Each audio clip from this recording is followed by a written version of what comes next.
حضرت فضیل بن ایاز بہت بڑے بزرگ گزرے. جوانی کا زمانہ تھا تو ایک خاتون سے آشنائی ہو گئی، محبت کا ربط قائم ہو گیا. تو ظاہرہ جوانی مستانی ہوتی ہے اور جنون کا ایک شعبہ کہا گیا ہے جوانی کو، اور پھر دل میں اس طرح کے رجحان پیدا ہو جائیں تو پھر وہ جنون کئی گنا بڑھ جاتا ہے. تو اس کے ساتھ وقت طے کیا اور اس کے ملنے کے لیے بے تابی کے ساتھ ان گھڑیوں کا، ان لمحوں کا انتظار کرنے لگے.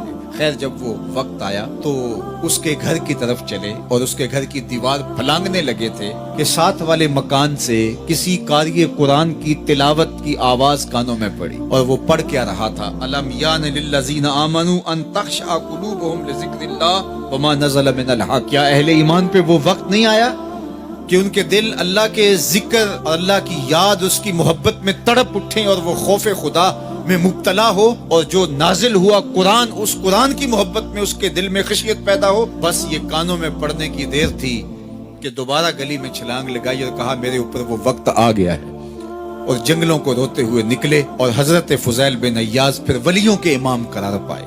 اس آیت نے ان کی زندگی بدل دی. کسی کی 30 سال، کسی کی 40 برس، کسی کی 50 سال، کسی کی 60 سال زندگی یہاں موجود لوگوں میں سے کسی کی اس سے بھی زیادہ اور کسی کی کم.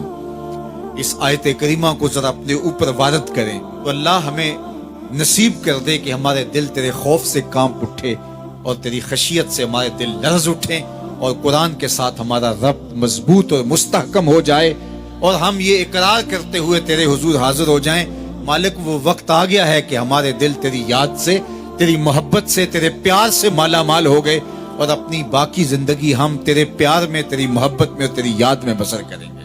حدیث پاک میں آتا ہے کہ اگر کوئی شخص اللہ کے خوف سے رویا اور اللہ کے خوف سے رونے کی وجہ سے اس کی پلکوں کے بالوں میں سے ایک بال کی جڑ گیلی ہو گئی تو قیامت کے دن وہ بال کھڑا ہو جائے گا، اللہ یا تو مجھے نکال لے یا اسے جنت عطا فرما دے. تو اللہ جل شانہ اس بال کو تو آنکھ سے نہیں نوچے گا، بلکہ اس شخص کو اللہ جنت عطا فرما دے گا. اللہ اکبر. گناہگار کی آنکھ کا پانی اللہ کے غصے کی آگ کو ٹھنڈا کر دیتا ہے. اس لیے ہمیں رونے کا کہا گیا، فَلْيَضْحَكُوا قَلِيلًا وَلْيَبْكُوا كَثِيرًا. اللہ اکبر. ارشاد فرمایا کہ تھوڑا ہنسا کرو، زیادہ رویا کرو. صحابہ کو ہنستے ہوئے دیکھا تو آقا کریم علیہ السلام نے فرمایا کہ تمہارے تک اللہ کی امان نہیں پہنچی اور تم ہنس رہے ہو. عرض کی حضور اس کا کفارہ؟ تو فرمایا اس کا کفارہ یہ ہے کہ جتنا ہنسے ہو اتنا ہی تمہیں رونا پڑے گا. میں اور آپ ذرا اپنی زندگی پر غور و تدبر کریں. ہماری زندگی میں ہنسنا زیادہ ہے یا رونا زیادہ ہے؟ سویر سے لے کر شام تک کہے زیادہ ہیں، ٹھٹھے زیادہ ہیں، مذاق زیادہ ہیں، لطیفے زیادہ ہیں، یا عبرتیں زیادہ ہیں؟ تفکر زیادہ ہے، تدبر زیادہ ہے، سوچ بچار زیادہ ہے، یاد الہی میں تڑپنا زیادہ ہے، آنکھوں سے یاد خدا میں بہنے والے آنسو زیادہ ہیں، یا غفلت سے پھوٹتے ہوئے کہے زیادہ ہیں؟ مجھے اور آپ کو اپنی زندگی کا ضرور محاسبہ کرنا چاہیے. ٹھٹھوں سے، مذاق سے ہماری مجلسیں بھرپور ہوتی ہیں. ہم دن میں جتنا ہنستے ہیں، کیا اس کا 10واں حصہ بھی ہم تنہائی میں بیٹھ کے اللہ کی یاد میں روتے ہیں؟ اگر ایسا ہے تو مبارک ہو، اور اگر ایسا نہیں ہے تو اللہ سے آنسو مانگو، اللہ سے درد مانگو، اس کی یاد میں رونا مانگو، اس کے ذکر میں تڑپنا مانگو، اس کی محبت میں بے تابیاں مانگو، آنسو مانگو، سسکیاں مانگو. تڑپنے پھڑکنے کی توفیق دے، دل مرتضی سوز صدیق دے. اس کے حضور عرض کرو کہ مالک ہمیں تڑپ دے، ہمیں سوز و گداز دے، ہمیں کیف و سرور کی دنیا نصیب فرما دے، ہماری آنکھوں کو آنسوؤں کا جمال عطا کر دے.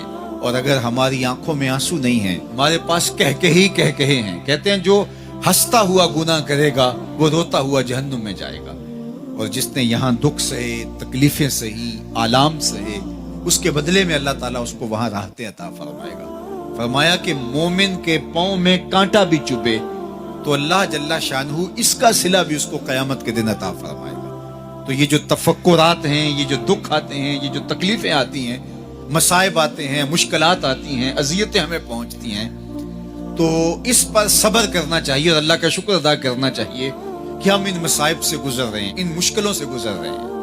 اور اگر کسی شخص کی زندگی میں دکھ ہے ہی نہیں، سکھ ہی سکھ ہیں، تو پھر وہ سمجھے کہ وہ فتنے میں مبتلا ہے.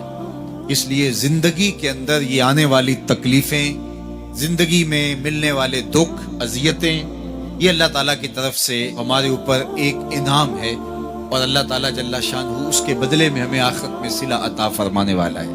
تو فرمایا رجل ذکر اللہ خالیا ففاضت عیناہ، وہ شخص جس نے تنہائی میں بیٹھ کے اللہ کا ذکر کیا، اللہ کو یاد کیا، اور پھر کیا ہوا؟ فرمایا اس کی آنکھوں سے آنسو ٹپکنے لگے۔